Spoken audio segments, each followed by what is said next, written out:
하나님 우리 아버지와 주 예수 그리스도로부터 은혜와 평강이 여러분들에게 함께하길 바랍니다. 네, 오늘은 이 인사말이 평소보다 더 마음에 와 닿습니다. 우리가 누리는 평강은 하나님과 예수님의 은혜이기 때문이죠. 오늘은 추수감사절로 우리가 예배를 함께 드리고 있습니다. 늘 그렇지만 오늘은 특별히 더 교회학교 선생님들에게 감사의 마음을 전합니다. 매주 서둘러서 와서 일부 예배를 드리고 아이들을 맞을 준비를 하시는 선생님들을 보면 참 고마운 마음이 듭니다. 지난 한 달 동안은 특별히 더 서둘러 예배를 오시고 또 성경학교를 진행하셨는데요. 한 달 동안 예배를 마치고 교회학교실로 가면 성경학교 분반 공부하는 아이들과 선생님들을 보게 되는데요. 그 모습을 보면 참 뿌듯하고 감사했습니다. 말씀으로 아이들을 양육하는 일이 정말 귀한 일이거든요. 여러분 귀하게 여겨주세요. 가정에서 학교에서 공부하라고 격려하고 책도 많이 읽어야 한다라고 가르치시죠. 말씀을 읽고 묵상하는 일은 어떻게 하십니까? 가르치셔야 됩니다. 청소년들도 모임을 가지고 있는데요. 어려운 여건, 적은 숫자지만 애쓰는 교사와 청소년들 참 감사합니다. 어떻게 하면 더 말씀 안에서 양육할 수 있을까? 이것은 교회와 교사들의 고민이 아니라 부모님들의 고민이 되어야 할 것입니다. 이번 성경학교 주제는 예수님과 함께 살아요 였습니다. 우리도 지난 3주 동안 생명의 떡이신 예수님, 생명의 빛이신 예수님, 참 포도나무이신 예수님의 이야기를 함께 나누었죠.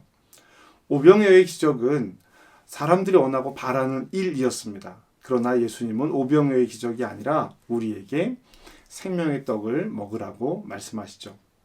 세상의 빛으로 오신 예수님을 만나면 우리는 생명의 빛을 만나게 됩니다. 우리는 하나님으로부터 온 생명의 빛이신 예수님을 만난 사람들이죠. 참 포도나무인 예수님께 붙어있는 우리는 제때를 알고 있는 농부 하나님께서 경작하시는 대로 가지를 치고 열매를 맺습니다. 그것이 예수님에게 붙어있는 삶이죠. 이런 예수님을 만나서 한 길을 가다 보면 날 기다리시는 예수님을 만나게 됩니다. 그것이 우리가 꿈꾸고 기대하고 바라는 우리의 삶의 최종적인 열매가 될 것입니다. 우리는 아직 가보지 않은 길을 가고 있어요. 이것을 믿음이라고 말할 수 있습니다. 오늘 말씀도 그렇습니다. 오늘 말씀은 아직 가보지 않은 길에 대한 명령이에요.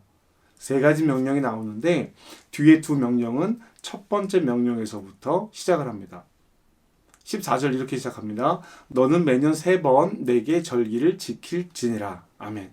하나님께서 이스라엘에게 3번의 절기를 지키라고 말씀하시는데요. 앞으로 이스라엘 땅을 밟게 되면입니다. 아직 아니에요. 앞으로 일어날 일이에요. 40년 광야 생활을 마치고 가나안에 들어가게 되면 땅을 배분받습니다. 자기가 원하고 바라는 땅이 아니라 하나님께서 어느 지파는 여기, 어느 지파는 저기 이렇게 땅을 나눠주세요. 만일 땅을 차지하라고 서로의 능력으로 차지하라고 했다면 큰 싸움이 일어날 것입니다. 하나님께서 나눠주시는 곳으로 들어가라고 하시죠. 여러분 그렇다면 사람들은 불만이 없었을까요? 어느 지파는 광야 지역을, 어느 지파는 비옥한 토지를, 또 어느 지파는 다른 나라와 경계를 두고 있습니다. 불만이 있을 수 있을 거예요. 땅의 크기도 다릅니다. 수확의 양도 달랐을 것입니다. 양만 다른 것이 아니라 길도 달랐겠죠. 좋은 밭과 나쁜 밭이 있었을 테니까요. 그럼에도 하나님은 이스라엘에게 땅을 나눠주시고 이스라엘에게 감사하라고 말씀하셨습니다. 주신 분이 하나님이심을 기억하라는 거죠. 우리 삶에도 그렇습니다. 삶의 크기와 내용으로 따지는 것이 아니라 하나님께서 주신 삶을 감사하는 것입니다. 출애굽기에 기록된 지켜야 하는 절기들은 모두 농사와 관련이 된 절기들입니다. 자, 말씀드렸던 것처럼 아직 이스라엘은 가나안에 들어가지 않았어요. 한 번도 경험해보지 못한 농사의 절기입니다. 노예로 살았으니까 관련된 일을 한 사람이 있을 수도 있어요. 그러나 자기들의 수확을 거둬본 적은 없다는 거예요. 여러분 제 아버지는 올해 78세이신데요. 아직도 농사를 지으십니다. 아무리 기계화가 되었다라고 하더라도 힘든 일이에요. 이제 추수가 막 시작이 돼서 추수를 하고 계실 것입니다. 11월쯤이 되면 모든 추수가 거의 끝나요. 제 아버지는 농사가 잘 됐다 안 됐다 이런 말씀을 잘 안 하시는데요. 추수가 끝나고 나서 일부의 쌀은 시장으로 팔리고 대부분의 쌀은 정부가 구입을 합니다. 이때 쌀값이 정해지는데 이때는 말씀을 하세요. 어떤 말씀을 하시냐면 정부가 아무리 아버지 마음에 안 들어도 쌀값을 잘 쳐주면 그때는 최고 좋은 정부입니다. 정부가 아무리 나쁜 사람들만 모여 있어도요. 그렇게 되는 거죠. 그리고 정부가 아무리 나쁘다고 하더라도 좋다고 하더라도 쌀값을 나쁘게 쳐주면은요. 그 정부는 나쁜 정부예요. 나쁜 사람들만 모이는 곳이 됩니다. 여러분 무슨 말씀인지 아시겠어요? 농부에게 가장 중요한 것은 한 해의 수확으로 낸 결산이라는 것입니다. 그런데 이스라엘은 아직 이런 경험이 없어요. 수확의 경험이 없는 상태에서 농사에 대한 절기를 정해 주시는데 이 절기가 하나님께서 이스라엘에게 말씀하신 가장 중요한 새 절기라는 겁니다. 이 절기에는 모든 사람들이 예루살렘으로 다 모여 와야 되는 거예요. 17절이죠. 내 모든 남자는 매년 3번씩 주 여호와께 보일지니라. 아멘. 자, 14절에 3번 내게 절기를 지켜라 라는 것과 17절에 이 말씀은 같은 맥락의 이야기입니다. 성전에 나와서 그 모습을 반드시 보여야 하는 절기입니다. 그렇다면 하나님께서 왜 그 땅에 들어가기 전에 이렇게 말씀하고 계실까? 중요한 절기라고 말씀하시는 새 절기가 왜 농사의 일과 관련된 것일까? 여러분, 하나님은요, 농작물의 마음이 빼앗길 것을 이미 알고 계신 거예요.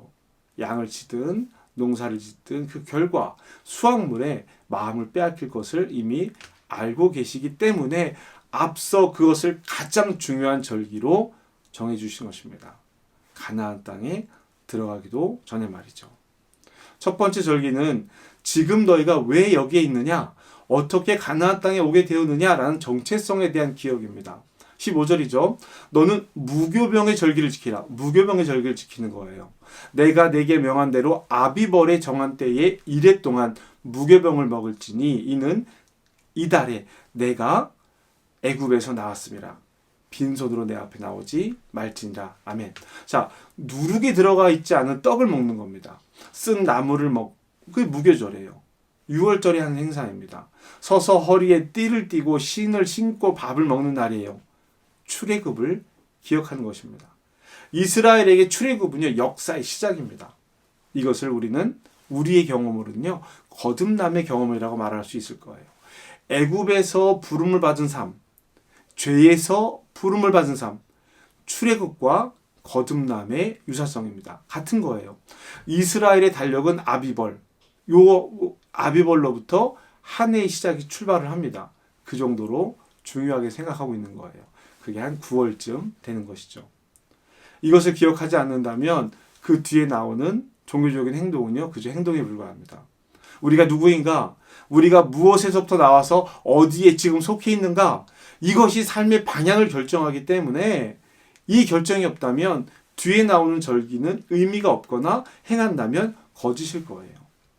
16절입니다. 맥주절을 지키라. 이는 내가 수고하여 밭에 뿌린 것에 첫 열매를 거둠이니라. 수장절을 지키라. 이는 내가 수고하여 이룬 것을 연말에 밭에서부터 거두어 저장함이니라. 아멘.